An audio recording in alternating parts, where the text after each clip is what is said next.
Hi అండి. ఈరోజు మునక్కాయ చికెన్ కర్రీ చేస్తున్నాను. స్టవ్ ఆన్ చేసుకుని కడాయి పెట్టుకోవాలి. సరిపడా ఆయిల్ వేసుకుని సన్నగా కట్ చేసుకున్న ఆనియన్స్ ఇంకా పచ్చిమిర్చి వేసుకోవాలి. అలాగే ఒక రెమ్మ కరివేపాకు. ఆనియన్స్ మగ్గుతుండగా మనం కట్ చేసుకున్న ములక్కాయ ముక్కలు కూడా వేసుకుందాం. అలాగే ఒక టమాటా కూడా వేసుకుంటున్నాను.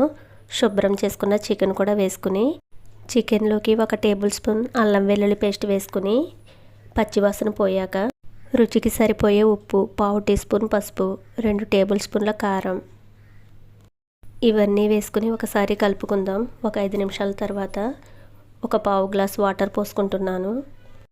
సన్నగా కట్ చేసుకున్న కొత్తిమీర కూడా చల్లుకుని దీన్ని బాగా దగ్గర పడనివ్వాలి. చివరిగా చికెన్ మసాలా వేసుకుని స్టవ్ ఆఫ్ చేసుకుందాం. మునక్కాయ చికెన్ కర్రీ రెడీ. వీడియోకి ఒక లైక్ చేయండి. కొత్తగా వీడియో చూస్తున్న వాళ్ళు ఛానల్ని సబ్స్క్రైబ్ చేసుకోండి.